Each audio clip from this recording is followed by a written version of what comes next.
Hello and welcome to another episode of the Access VFX podcast. This is episode 34 and we're entitling this episode Maintaining Your Personal Brand on Lockdown. So as a follow-up, or kind of a follow-up to our episode, which was episode I think 29, which is our first kind of part of the stay-at-home series, which we called Standing Out While Staying In, where it all started. We wanted to build on that conversation with an episode focusing purely on your personal brand and what that means. Now that most of us are into I think it's week 6 for most of us, is that fair? I mean, some of you have been on lockdown for a bit longer than that, right? So for most of us, it's been about 6-7 weeks. I think the current situation means that having a strong and more visible personal brand is probably more important than ever, because I can't see an end of this in sight. Don't take my word for it, I'm not a politician, but you know, whether you work in industry or whether you want to pursue a career in visual effects, animation or games, or kind of any industry for that matter, we thought we'd assemble a group of, not just a group of talent and recruitment partners, but a group of PR comms and marketing big hitters, right? Is that fair to say you're big hitters? Yeah. Never been called a big hitter. That's exciting. You're a big hitter. Get it on your LinkedIn profile or your Instagram profile. So we welcome to the pod. We have a special guest, Reuben Milne from training consultancy Spark Creativity, who specialises in personal brand and coaching. Yep, is that fair? Should have cleared that in the guest rehearsrsal, but I'm glad I got it right. And of course, we've got because Tom, you're not officially PR and marketing, but you are podcast regular, as I am, funnily enough. So we're all in good company. So big welcome to anybody who's watching or listening. So let's start with introductions before we get into our conversation. So over to the grid. So I'm Lisa Cheung. I currently work at Foundry and as a director of marketing and brand strategy. I've probably been in marketing and comms for about 16 years now. Quite scary. And when I actually name the number, and yeah, so my background is kind of creative content, PR, just marketing and comms, really, how to get the right message out to the right people. Brilliant. Thank you, Lisa. Hi, I'm Grace Hebditch. I'm marketing coordinator for Blue Zoo Animation Studio. I was just doing the maths real quick to try and work out how long I've been in marketing. It's probably been about 4 or 5 years now. Good. Thanks, Grace. Hi, I'm Jenny Burbage and I look after PR and comms at Milk Visual Effects. I've been doing this for about 18 years now across children's brands and post-production brands. Great, thanks Jenny. My name's Tom Box. I'm co-founder of Blue Zoo Animation, and as part of my role at Blue Zoo, I've developed the Blue Zoo's brand look and values proposition and all of that, and done helped do the same for Access VFX as well. Amazing. Thanks, Tom. Which I think finally ends up with me, isn't it? So my name's Reuben. Very nice to meet everyone. I currently, as Simon said, do a lot of coaching, both personal brand coaching, presentation coaching, and general kind of management coaching. But my background, like the rest of our assembled gurus, is PR and marketing, which I was doing for approximately 20 years, I think, man and boy now, both in-house, but mostly for agencies. And a kind of what we're talking about today, I see as a nice kind of sweet spot between the two. Excellent. Thanks, Reuben. We're going to get into all of our personal brands, I'm sure, with the backgrounds we've chosen and what that means for what we stand for. But I wanted to get into what personal brand is. And I think, Reuben, can we start with you? Can you introduce the concept of personal brand, what it really means? Because I don't know even if I really know what it means, if I'm honest. So lead the way. It is one of those things. In a way, it's kind of slightly difficult to define, I would suggest. But there's the easiest way in, if I may take that line, is, and I think it's quite a well-known, quote by Jeff Bezos, who not only is I think the current richest man in the world, founder of Amazon, has kept, I think, all our households going in the lockdown with little deliveries here, there and everywhere. Not him personally, but obviously someone from his company. He said, personal brand is what people say about you when you're not in the room. Okay. If any of you, I see some sage nodding there. To be honest with you, whether you've come across that quote or not before, that to me does a pretty good job in terms of what it really comes down to is, it's interesting. So it's definitely people's perception of you. So how are you perceived by others? What do people think of you, in essence? And that's interesting, I think, number one, because there is an argument to say, well, if it's someone's perception, there's very little I can do about that. So I'll just lean back and accept how they see me, what they think about me, how they talk about me. And I would suggest that actually, if you appreciate that you, the individual whose brand is, appreciate that you can have a little bit more control over how people see you, then you put yourself in a much better position to be able to better manage that brand, manage how people see you. Because interestingly enough, I think what's in a way slightly missing from Jeff Bezos' quote, although it's implied to a certain extent, is it's all very well knowing what people say about you when you're not in the room. But then the following question is, do you like what they're saying and thinking about you when you're not in the room? Because the two things aren't necessarily the same. So that'd be how I would sum up. There's two parts of it. Is first of all, what would you like people to say and talk about you, talk and think about you rather, but also then do they, and can you get those two things aligned? Because I think if you can, then you're on top of your personal brand and you're in a good place to be honest with you, do whatever you want to do with your life. That's a great start. Right, should we finish there?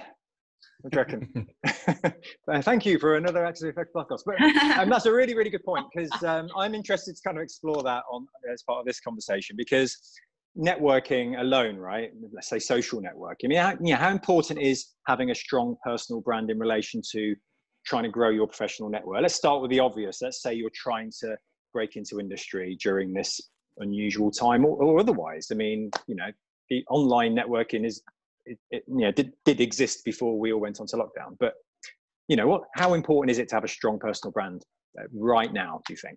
Who wants to take that one?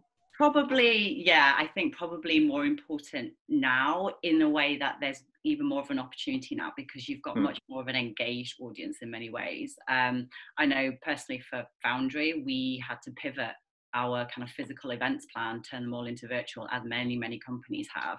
And we've already seen, so much more attendance at things like our webinars, just because weirdly, apparently we have more time now, which I don't know if you're a mother of 4 as well, trying to work. I wish. It certainly doesn't feel that way, yeah. But apparently we do, and somehow we feel like we do. So I think it's a good opportunity, and you should kind of leverage that. It's quite important to do that, yeah. Okay, that's a good point, Lisa. Tom?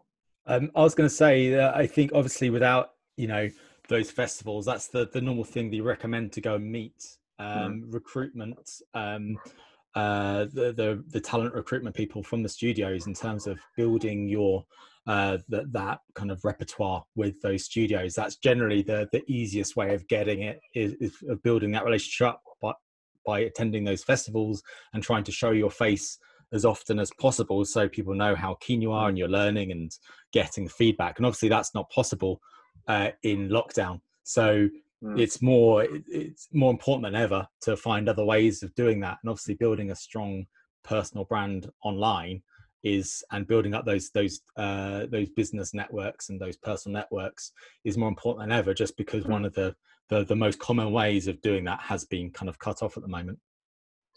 Yeah. So with Lisa, you talked about everyone's super engaged right now. Everybody's living online now because there's no other place to be. And to Tom's point, nobody can go to a physical event, so everybody's online. So you could argue that there's more noise, right? So there's, for you guys, as most of you who are dealing with kind of whether it be PR queries or recruitment queries or anything, everybody's attending everything. So as an individual, how do you rise above I don't know what the metaphor is. How do you rise like cream above all the noise? How do you stand out, and how can you make your personal brand more noticeable and credible? Yeah, probably comes to one of the most important things about when thinking about kind of personal brand is that authenticity thing, isn't it?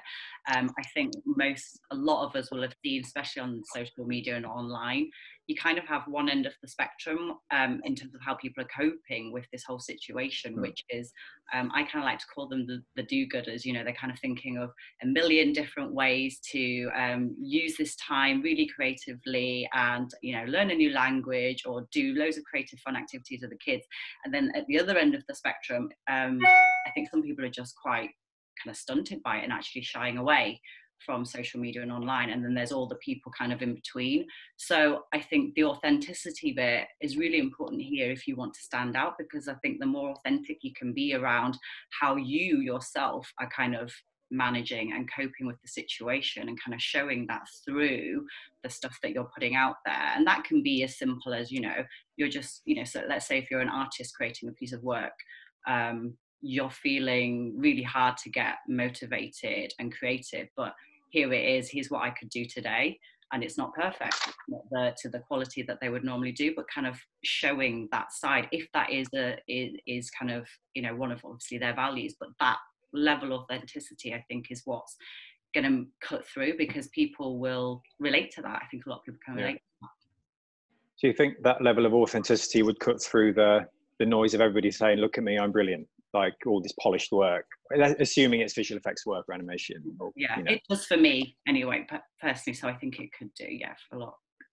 Okay, but how, I guess, Cruz, Grace, brilliant, saved by the bell, saved by the logo. I think that there's definitely something to be said about building that rapport with your audience and engaging on a very personal level, especially if we're talking about, say, an Instagram post, which is, like you said, like it's an artist creates something and sort of says, like, this isn't my best work because of the current climate. It's very engaging with what is happening, how the audience feels, how you yourself feel, and it creates that kind of connection, which can be so important at times when, especially when communicating on social media, because it is communication. So yeah, I would say that's a really good way of engaging with it. I was going to say, I think now is a really good time, if there's time, to go back to basics a little bit and do a little bit of an audit of your personal brand, because actually the only way to communicate at the moment is in an online forum or on social media. So it might make sense to kind of think, well, how do people see me? And why don't I Google myself, see what comes up? Another quite quick thing that can be done is to send a little questionnaire or ask close friends and colleagues, just a handful, what they think of you. How do you come across? Ask them to be honest. See what you get back. Get them to ask just adjectives, just quick fire answers. And sometimes it might actually surprise you. So a little audit. Check out how you show up on LinkedIn, on Instagram, you know, see what people think, and then take stock of that and think, well, is that actually what I want to put out into the world? And if I can build on that, I think that's a great idea. And funny enough, I did a session on personal brand a little bit earlier today, and you know, that was one of the questions I asked was, when was the last time you Googled yourself? It's very good, and it's almost, there's a couple of things there. Number one, I think it's quite hard to Google yourself and then see yourself through other people's eyes. So I love that idea of getting the audit. I actually love the idea of get someone else to Google you. You know, when you do the, you know, if you really want to get to know your audience, then you watch them do the task you're trying to promote. You know, there's real audience research there. So yeah, have a look, see how they react to stuff. I think that's a really good shout. But there is also this piece. It's almost, you should definitely do the audit, and I think now is a superb time to do it. But there is the other side of it, which is what do you want it to be in the first place? It's all very well audit, oh, this is what they're saying about me. But in a way, I think there's a value almost in, before you even do that, is to take stock of yourself and just think, all right, so what am I about? What do I bring to the party? What do I want my brand to be? Because then at least you come to the results of the audit with I guess, or rather the results of the audit won't then, infect is the wrong word, but won't kind of inform how you want to be seen, if that makes sense. So come at it quite clean, thinking, okay, it's what I'd like to be. Okay, Lisa. Yeah, I think it's really interesting, and kind of coming back to what you said at the beginning, Reuben, around what is personal brand, and it's kind of it's what people think of you. And I think this is so important, because once you establish this is the vision that I want my brand to be, how I want to be seen, and then you are inviting feedback. And also, let's also be honest, the feedback isn't always invited, and it will just come, and that feedback can be negative. And I think being sure of where you are heading, so that when you receive that feedback, you don't, like you say, get too influenced by it, is a really fine balance, because there's, you know, in social media, so many trolls out there. There are going to be critics out there, and especially if you're an artist and you're creating, that stuff is personal. So I think, you know, kind of just embracing yourself for that stuff that's going to come in, but as long as you are clear on what your vision is, hopefully it shouldn't kind of dampen it. It's an interesting point. Yeah, go on, Reuben. Sorry, Simon. No, please. Because the other piece about this, you know, the authenticity of posting your stuff. The other part of it, and again, this is, I suppose, this is my background in PR, I suppose. And again, my background in PR was almost before they'd invented the internet, so I came at it quite late. There's also a frequency piece, I think, because there is the authenticity. You're absolutely right, and it's posting stuff you believe in and want to share and are happy to share. I think that you know, your ability to take feedback and to almost you know, kind of disassociate yourself from your work in some respects is important. But also there is, again, and I guess it feeds into the authenticity piece, but it kind of, it feels to me like it ought to be quite a regular, normal, authentic occurrence that you post stuff and you comment on your stuff, or you share your stuff, rather than, right, I need some work now, so I'm gonna start posting. And I say that purely because I've been guilty of that myself. I'm much more engaged in LinkedIn than I have been for ages over the last few weeks, simply because, funnily enough, as much of my work was speaker coaching for large European events, they happen less now, it has to be said. And you know, so there's a little element of my first engagements on a regular basis on something like the LinkedIn platform. You'll have every right to point to that and go, oh, that sounds inauthentic to me. He's doing that because he needs to, and it's up to me to make it more of an authentic, regular desire to share, because I actually do have that. Sorry, Tom, you were going to say something, I think. I was just going to add on to the authenticity thing, but I think a lot of people may be kind of like unsure of what to kind of post online and what to put out there. But I think some of the more successful people who have built their own strong kind of personal brands online have been the ones that haven't been too afraid just to try new kind of artistic things and post their experiments and say what worked and what didn't work. And kind of go down that road, and I think there's a lot of kind of almost imposter syndrome with people thinking, oh, they don't want to post their work, so because I might be embarrassed. But I think that's one of the strengths that people need to work on the most, is the confidence in posting social, because everyone kind of needs that, or most people need kind of more of that confidence building to their industry networks. That's a great way of going about it, of learning new tools or new artistic skills, and then posting that. So then recruiters can look at that and go, wow, this person is really kind of like obsessed with getting better. That's brilliant. So I think there's stuff that people could do there to grow their kind of personal brand. There's something to be said for kind of communicating what you miss within the community. So kind of what Tom is saying, experimenting, trying new stuff, but also noticing what's going on in the community, actively engaging.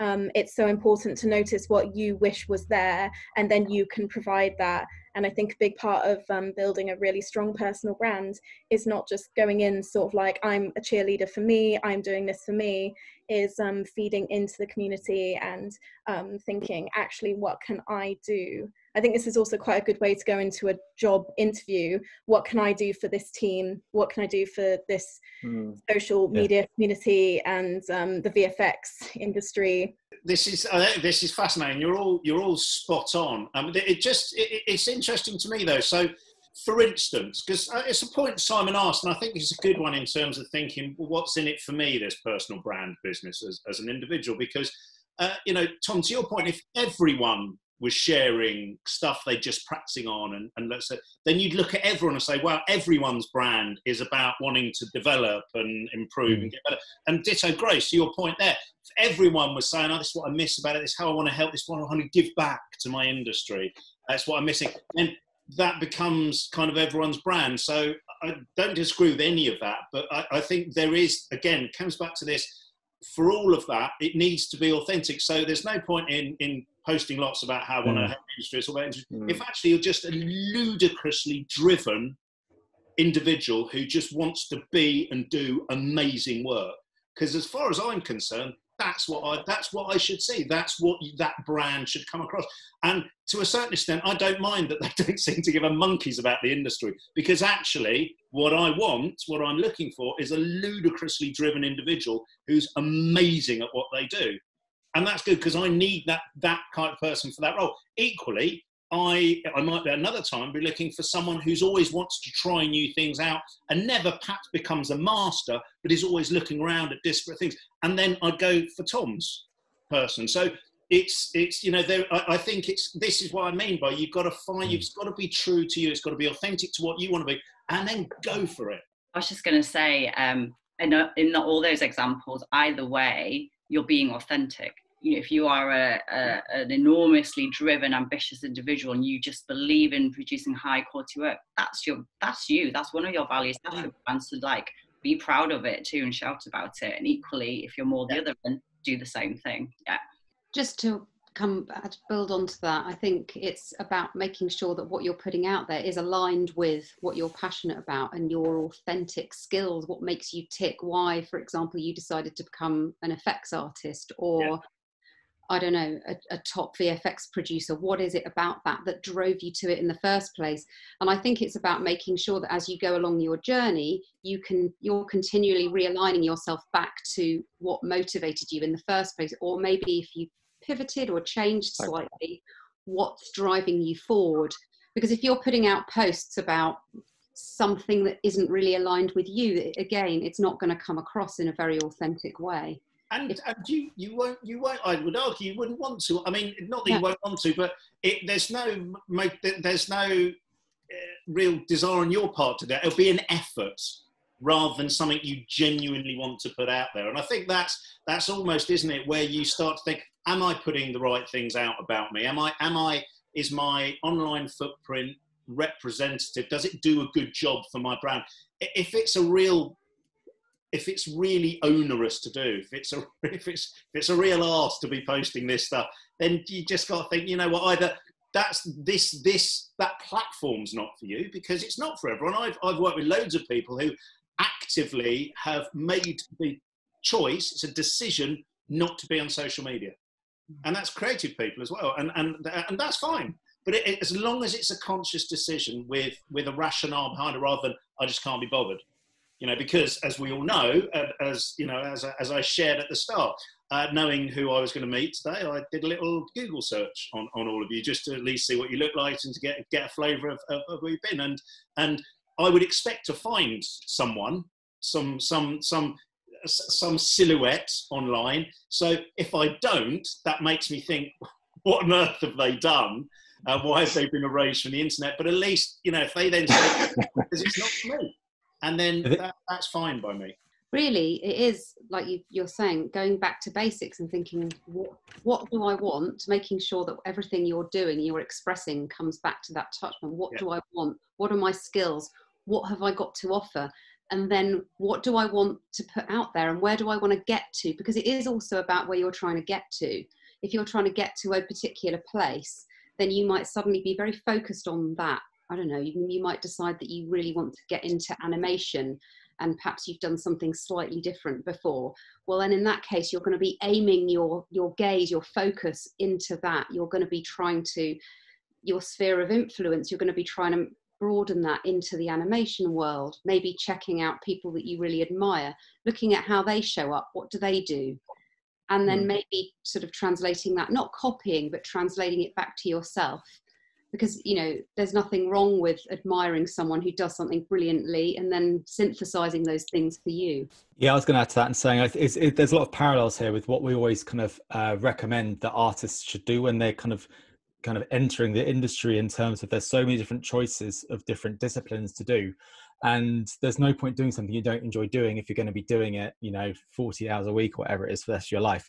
So it's all about seeing what makes you kind of tick and experimenting. And because people change throughout their career, they might find one thing's not quite what they thought, so they move sideways in industry. And I think this is exactly the same with when you're kind of posting stuff online. you can kind of see where the crossover is between what you enjoy doing and what kind of works well online. So you can experiment in terms of how you can kind of interact and engage with other people. You can see what works and what doesn't work, and then see that the bits that work with the bits you enjoy, do more of that. Then, you know, hopefully that will then work well. Yeah, kind of use people as your palette, your creative palette, to see what works and what doesn't. That's interesting. I wanted to talk a bit more about self-promotion, but also the concept of kind of two-way networking, because we've talked a lot about what's in it for you and where you need to get to. But is there something about what's in it for them as well? Do you need to be mindful of, you know, because it is networking, it's a two-way relationship, a two-way street, right? I think there is something to be said for good karma. It is really nice, especially if you're going into the industry. It's really nice to kind of be very considerate of the way you're speaking to people. I was about to say at festivals, but obviously we can't do that right now. Virtual festivals, the way, if you're DMing people on social media, please don't treat them like they owe you anything. You know, be friendly, be, like I say, considerate, because that is networking. It's social networking. They are a person. Just because there's a screen, don't forget your manners. I sound like your mum, marketing mum. Marketing mum. But it is important. And kind of helping people out. Well, like I was saying earlier, helping out the community. I think that there is an element of good karma, and later on that will come back to help you and make you good contacts. Again, absolutely agree with all of that. It's, you know, there is a generosity of spirit in terms of networking, and there's, you know, good networking, and Simon and myself have talked about this quite a few times, but, you know, actually good networkers tend to be people who listen rather than talk, because then people love talking about themselves, and job's good, and you build rapport. But there is an element, and it's a question to everyone actually, do people have to like your brand? Because that's kind of the point I think, Grace, you're making there as our brand and PR mum, is that, you know, be polite. But it is, I mean, because to me it's almost less about, or that can be definitely a part of your brand, but that in a way that's a slightly bigger thing that just says, you know, I've met this person, they are this person, they are a brand, and they're not tremendously needy, they're not arrogant, they're just nice, they were polite. So I guess that's my question. Can you, or does brand work if people don't like it, if it's not a nice brand? Does it still work? Are you recommending people to go down the Piers Morgan kind of personal brand route? but I think, because it's a question that gets asked quite a lot, is, you know, does my brand have to be lovely? And I don't know. I'll open it up. Maybe, I don't know, Good Jenny, question. if there was anything close to what you were going to say, but you also had your hand up. But yeah, I'd just put it out there. That is a very interesting point. I think there's an argument that says, no, it doesn't have to be lovely at all, because there can be something quite rogue about some people's creativity. They can be that sort of likable bad boy or bad girl. And that can be quite inspiring for some people. So I think there's a whole spectrum of appeal, really. Yeah. I think you have to work out where you fit into that and where you're going with that, depending on where you are in your career and how much chance you've had to experiment or hang out with the sorts of people you admire, which might take you off more in that direction. So no, I don't think it has to be lovely. I think it should just be authentic. And you will find your audience. You will find your audience. That's it. If you're an authentic bad boy or bad girl, then that's all right. You know, it's again, but it's don't try and don't pretend you're marvelous and polite and lovely if you're not, because then there's a respect in, you know, I am what I am, and we'll come on to the tweaking and thinking actually. You know, there are moments, I would argue, when you need to be a little bit more skillful with your brand than that. Sorry, Tom, I interrupted your. No, it's all right. I was just going to say, from a recruitment point of view, you need to be quite careful, because, you know, if a recruiter's looking at two candidates and they're both equally talented, and they've shared their social media handles, and they see one's really argumentative and wants to get into online fights through having a divisive opinion and everything, the job's probably going to go to the other person, because, you know, no one's going to want to take that risk of having that person in the team who's just a little bit kind of likes an argument for the sake of having an argument. So I think that you do have to be careful and playing it safe when it comes to that.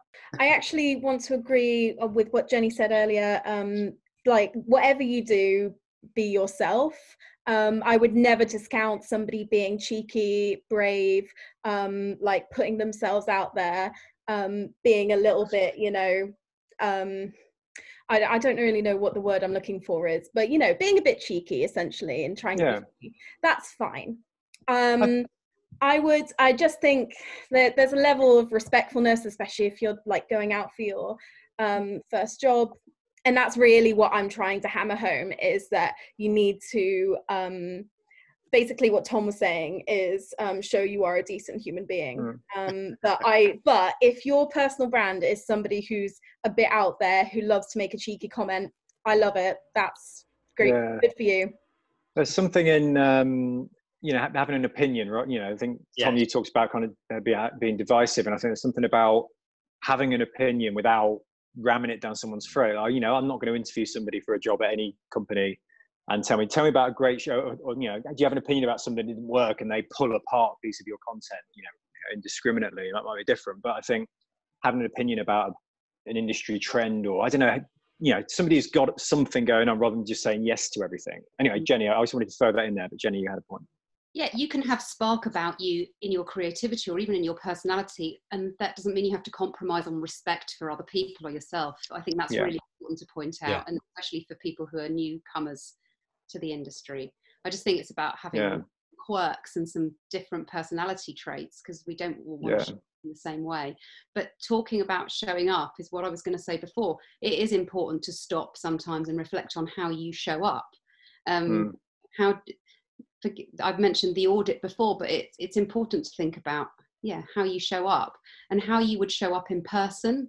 So at the moment we're all online, we're all behind a screen or behind a keyboard, but how would you show up in person? And I think that's quite important to continue to think about. Even though we're not in person, you might have an interview on Zoom for a job, so you are going to need to be yourself. You know, you're in a room walking up to someone at an event, but you need to come across in the same way and think about the same sorts of things. Yeah, thanks, Jenny. Tom? I was going to say, it's in that way, it's similar to a bit like a dating profile, isn't it? You got what matches online's got to match up when you turn up in the room, otherwise it's not going to work out. Yeah, exactly.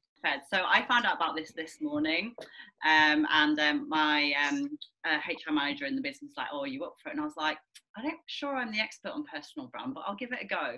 And I literally was like, I don't have time to prep, don't have time to think about it. I am living with my ex at the moment because I was in London and he's in Margate, so we thought better here because there's a beach and a garden. So I've got like 3 tops that I'm wearing. So I'm like, you know what? This is just me. I put on a bit of makeup, I'm not going to lie, because I thought it's going to be recorded, but otherwise I probably wouldn't have. So I think I made a little bit of effort for sure, because I knew it was going to be recorded. But ultimately, I knew I was going to come a bit unprepared. I did think about it a little bit, but I haven't written anything down, and I just thought I'm just going to go with it. And that is my personal brand. And sorry, just to follow up on that a little bit, because that was the question. So I don't know if you caught that, Simon, but I just wanted to know whether people had fancied themselves up. Because I did, I'll be honest, you know, because this is important. I guess my point is, this is as much a way of you transmitting your personal brand as anything else. So Lisa, so just to carry on that point a little bit, and this isn't me coaching necessarily, but is part of your brand that kind of happiness with ambiguity, that ability to fly by the seat of your pants, the fact that actually you're at your best if you're you're at your best when it's not about the preparation, it's not vast attention to detail. That's not brand Lisa. Yeah, completely. Hold on 2 seconds, darling. Hello. I ate all my lunch, then I got a piece of chocolate and a toddy that my leg. Brilliant. You did so well, thank you. Oh, you did so well. Lockdown is real, guys. Lockdown is real. And down to you a minute. Yes, so, yeah, to answer your question, absolutely. I think my whole thing is just perfectly imperfect, I think. Like, yes. I'm rough around the edges, and I like it like that. But it hasn't always been like this. I've lived with the illness of perfectionism for quite some time, and it's something that I'm working through. Will continue to work through, I think, probably till I'm in the grave. But I'm at that stage now where my brand has evolved, and now it's about that. So yeah. Because again, and I only asked that because it's very brave to put it out there. That I didn't prepare hugely and all that kind of stuff. But actually, and again, it comes back to the point I think we were making earlier about authenticity and being happy to put yourself out there, sharing a little bit of vulnerability. Number one, that's a hugely important part of personal brand. I think it's not about perfection. You're perfectly imperfect. I think it's a lovely way of putting it. But also, the ability to do that can only come when you are when you know that about yourself and you're kind of happy with that about yourself, and you're thinking, do you know what, that's what you get. If I, again, in the recruitment point of view, if I'm looking for someone who is incredibly detail orientated, massively planned, has everything locked in, then I'm probably not going to come to you, Lisa. But that's because you wouldn't enjoy doing that, and you wouldn't be able to deliver on that. So I'm more likely to need someone who was willing to roll with the punches and be able to take me through uncertain times. I guess my personal brand is loving people's kids coming onto Zoom, because I live that. It's so much fun. Actually, my personal brand is making jokes about personal brand. I love doing that. I think. Oh, God, I'm back.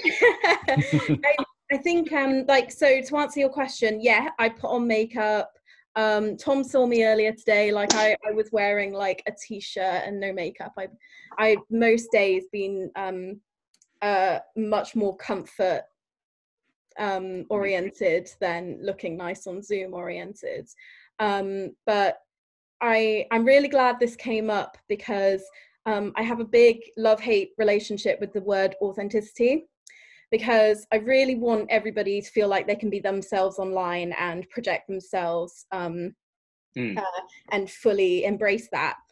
But at the same time, it's so difficult, because when you're being put out there for everybody to see, you will present yourself a certain way, and like you'll want the most professional and positive look.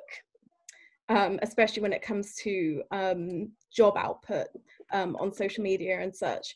So it's difficult, because if I use makeup as an example, so like I've put on makeup because I wanted to look good, but the makeup I chose was still my choice. It's still something that reflects me, that I am using to express myself. Same with the clothes. And I think there is something to be said in that the choices you make are still yours, and you should fully embrace that. Please don't try to be somebody else when you're projecting a personal brand on the internet or wherever. Own your choices and just be your best self. Yeah, I was going to add to that, because I think we're all very aware that everything posted online is a very select edits of yourself, and it's a version of yourself you're presenting to choose to everyone. So I guess the question is regarding authenticity, is which authentic version of yourself are you presenting? And I think that's obviously one of the biggest issues with social media. It presents a very false, authentic view of the world, which then gives especially kind of more younger people who are under those pressures to succeed very quickly, and they see lots of other people appearing to succeed very quickly, which obviously has a big knock-on effect to people's mental health. So I guess being authentic can help redress that a lot more by not just saying the highs, but saying the lows as well, which yeah, I mean, but that's the thing, we all know as human beings that our lives aren't perfect, that we're not perfect, we make mistakes. I mean, there's on a bigger level even than this, in terms of any kind of, you guys on this, I mean, in fact, you're all leaders.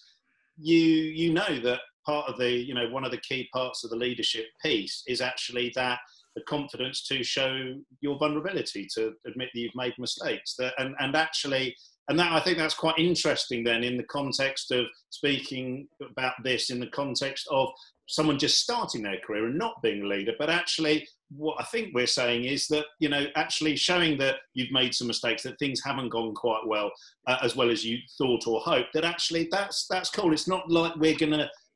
Sorry about that. because of that, and just go for the amazing people, because we know that that's actually a lot nearer the truth than some wonderfully idealistically created vision of perfection. I had a question as well for everyone, which was: is there a difference between someone's brand values entering the industry should be different from someone with, say, 20 years experience? Good question. The way I see values, certainly like when I've done kind of values work for companies, I kind of call it like the way we do things. So like for an individual personal brand and your personal values, like the way you do things, whatever that may be. And I think it would be weird if those values didn't change 20 years down the line, because I think as you change as a person and as you grow, as you learn, and I'm sure if we all look back 20 years ago, we're probably quite different to how we are now. So I think if you're doing it right and you're doing your values the right way, I would expect them to change, evolve 20 years down the line. Could we move on to, and I don't know whether you covered it when I went off grid, but around introverts and extroverts, because we've talked a lot about kind of self-promotion and putting yourself out there, and even on, I mean, I'm classically an introvert, and I've only really embraced the concept of self-promotion in the last few years, really, and then I've really gone for it, for those of you that know me. But it's not a kind of natural thing for the introvert. And there's an argument, and we've mentioned it in a couple of podcasts already, there's an argument that this is an opportunity now for introverts to rise to the fore a little bit, because there's an opportunity to think about how you're perceived, to position things, to craft messages. I mean, is that something that anybody agrees with? I mean, Tom, you... Yeah, I was going to say, because I'm a kind of was a classic introvert kind of growing up, where I just, preferred making my own animations rather than kind of going out with friends and stuff. And when I got into industry and started running Blue Zoo, kind of knew that kind of lack of confidence that naturally grows out of being an introvert is going to be a massive barrier. So the only way of growing confidence, that I thought the best way of doing that, if I have to pitch to heads of companies and things like that, is by gaining that confidence. And the easiest way of gaining that confidence is just by saying yes to any speaking activities and stuff like that, and not even thinking about it, because there's no better way of gaining confidence than being able to speak to a room of 200 people without getting butterflies, kind of thing. And it does come quite quickly. And I think doing kind of online, whether it's you're doing an online live stream while you work, all of those things just help boost that confidence. And it does work. And that's kind of helped me shift from being more of a introvert to being somewhere more middle ground, which then has really helped. There's not that there's anything bad either way from being an introvert to an extrovert. It's just what you enjoy doing, isn't it?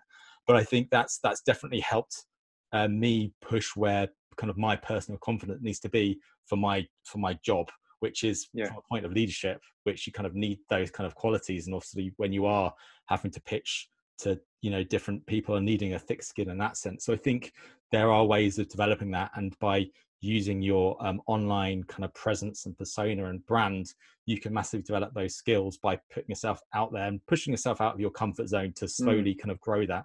I think so. There's definitely ways of using it in that sense. Thank you, Tom. Lisa, you had a point. Yeah, I think this is such an interesting question, like the introvert versus the extrovert kind of discussion. Like, I don't know, people tend to think introvert is a bad thing or not as good as an extrovert.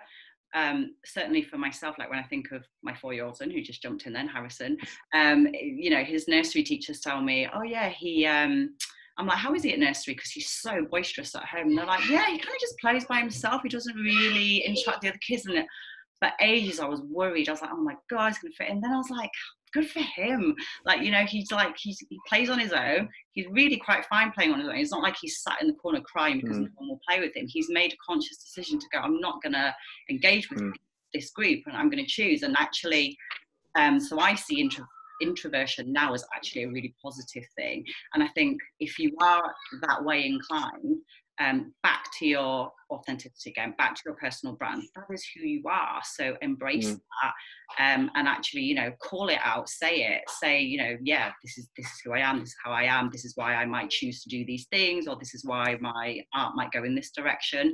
And it's kind of like being really proud of the fact that that is the way you are. Okay, thank you, Lisa. I'm going to move to Grace, then Jenny, then Reuben. So Grace, please. I love that. I think I massively get behind, especially introverts. I feel like introverts get quite a bad rep, and there are a lot of strengths in being an introvert. It's not a bad thing.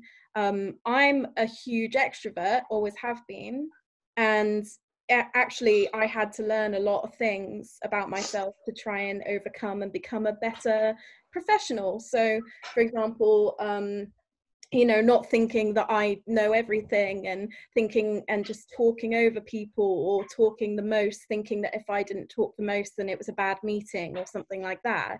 Or if I didn't talk at all, it was a bad meeting. You know, kind of getting over myself a little bit, understanding that my input isn't always the most necessary. Yeah, if I'm in the room, I'm there for a reason. And I think kind of thinking that I have to have my 2 cents sometimes just comes from my own insecurities. And I think recognizing those things in yourself, understanding whether you're an extrovert or an introvert, really helpful to approaching yourself in the world of work and networking. And I love the idea of owning it in your personal brand, like going forth out into the world and going like Tom said, I find it difficult, so I do lots of public speaking, like making it part of your story. I think a story is quite an important part of personal brand, which we haven't massively touched on, but I do think that sometimes embracing things that you might consider yourself, you might consider a flaw, embracing that as part of your story is great. I'd like to come back to the story piece, actually, Grace, thank you. But I want to move on to Jenny, who had a point to raise. It chimes very much with what Grace was saying. And I think it's about back to the audit again, working out which of your personality traits best serves you. So Tom did that very early on, and he pivoted or made a conscious decision to draw a particular thing out of himself, because I'm assuming he really was very passionate about Blue Zoo, starting up a company and wanting to go on this journey and become a leader.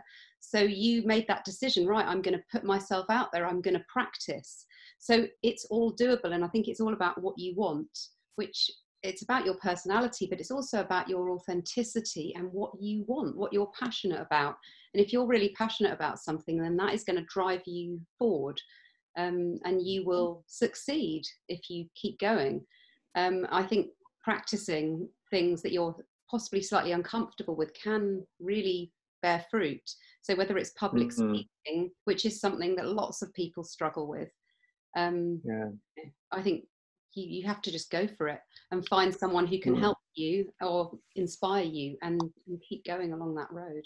It's tough though, isn't it? I mean, it's tough to be that vulnerable, I find. Like I can only speak from my personal experience, where I was a massive introvert, and then a bit like Tom, pushed myself into this like learning development role, doing presentations. I was petrified. Still get, butterflies before them now. But I don't know, I guess I'm trying to think of our audience listening to this and what advice we should give people about doing that, because it's not that easy for everybody, whether it be posting selfies, not selfies, but the business equivalent of a selfie or a presentation. Reuben, you had a point to raise. Well, I was going to say, I mean, this, pushing yourself outside of your comfort zone, because it's something you need to do, something that's going to enhance your career, something that's going to get you to where you want to be. I think that's brilliant. But then equally, I suppose, Tom, if we come back to yourself, your ability to present now this development in that particular skill, that's not necessarily a pass of brand Tom, though, is it? So that's a means to an end, I would argue, which is close to your brands, because to me, and again, it's relatively simplistic because I am, in all honesty. But to me, from a marketing point of view, what is brand? Brand is a really quick, easy summation of your good bits. Okay, I'm going to put it out there. That's as good as it gets. You know, if you look at all of the commercial brands, they stand for something. If you take Apple as a brand we all know and possibly love, the Apple brand is about aesthetics, about creativity, about usability, all that good stuff. The Apple brand isn't about the extraordinary expense when you lose one of their stupid cables, right? But we know that to be true. But that's not part of the Apple brand, because the Apple brand's a shortcut to the good stuff, not all the rest of the stuff. So again, I hope the analogy works. You know, stretching yourself, knowing where those areas you need to develop in order to get you where you want to be, in order to help get your brand where you want your brand to be.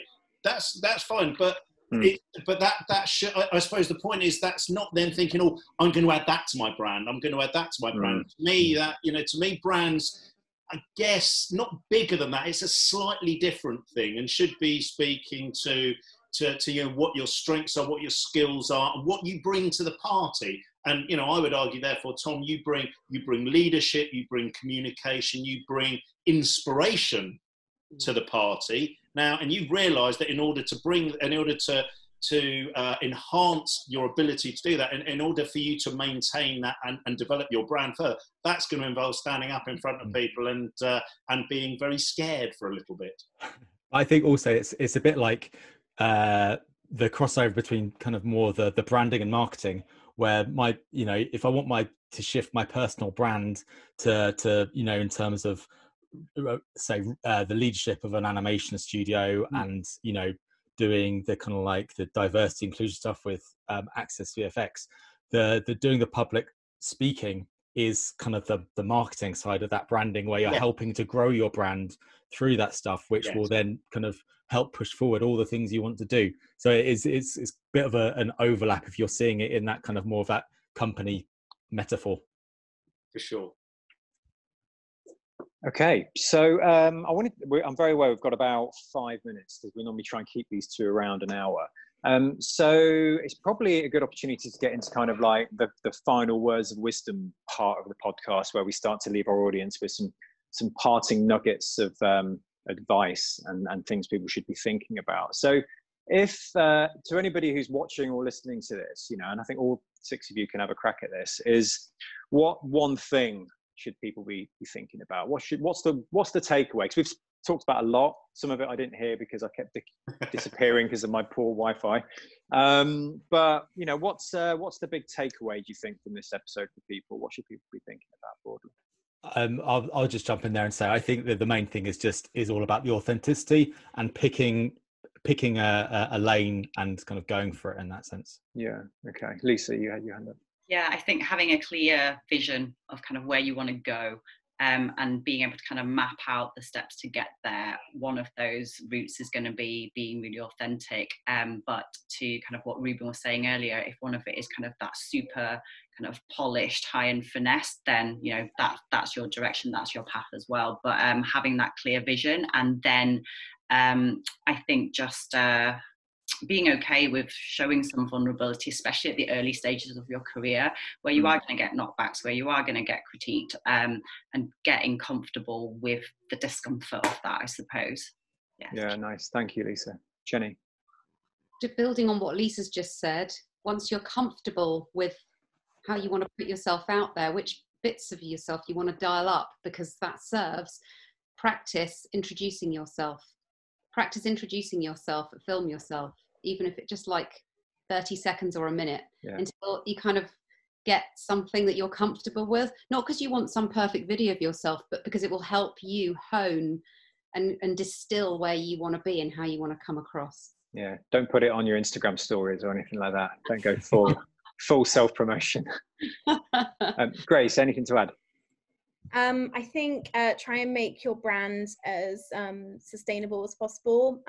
So kind of like what Tom was saying earlier, make sure it's something you are promoting, something that you would want to do 40 hours a week for the foreseeable future. Don't promote what you think employers want, promote what you know is your strength.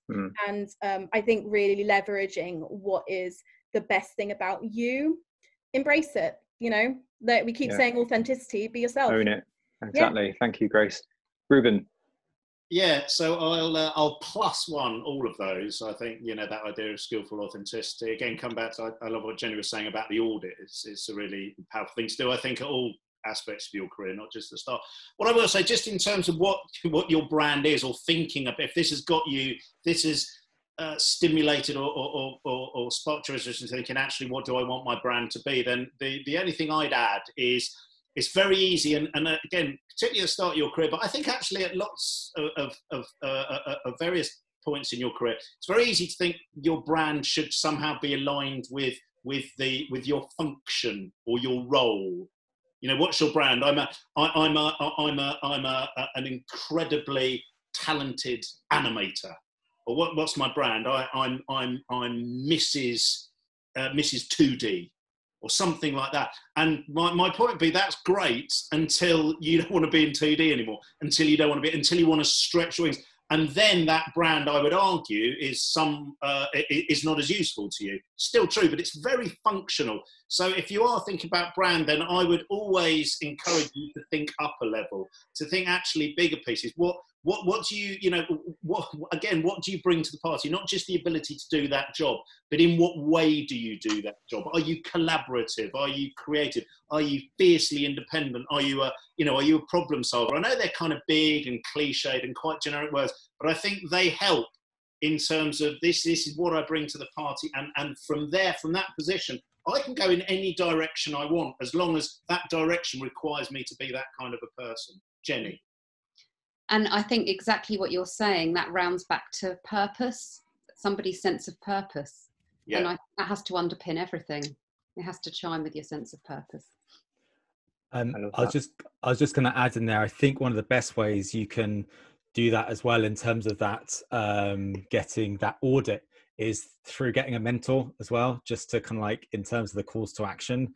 By getting a mentor, you can get someone who hopefully can say, can you look at my LinkedIn profile or my Instagram profile for my career and give me some feedback. And then that's one of the easiest ways. If you're at the stage in your career where you don't have a big personal network, then that's one of the very, very simplest ways you can do that with a Access VFX mentorship.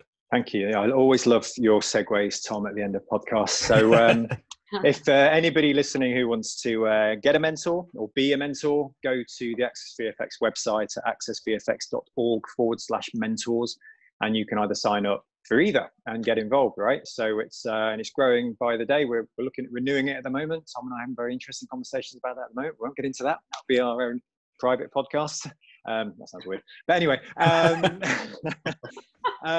But yeah, I just wanted to thank everybody. That was really, I hope that was interesting. It was a bit of an experiment, because that was us honing in on a really specific subject area.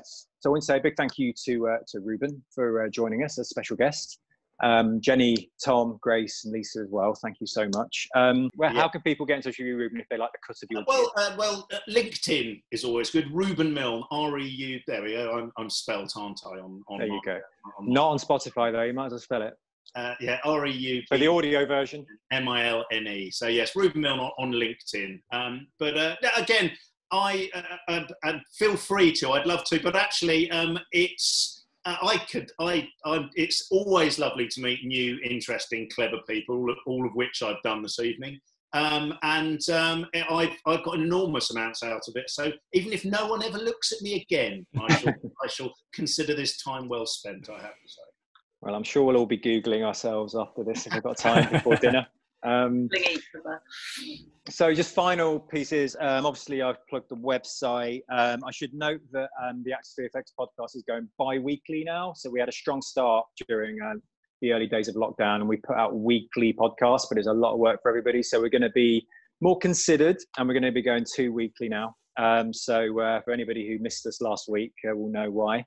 And yeah, thank you. Stay tuned. There'll be more to come, right? So thanks again, everybody. Take care of yourself, stay safe, and yeah, stay tuned. Thank you. Thanks. Bye. Bye. Bye.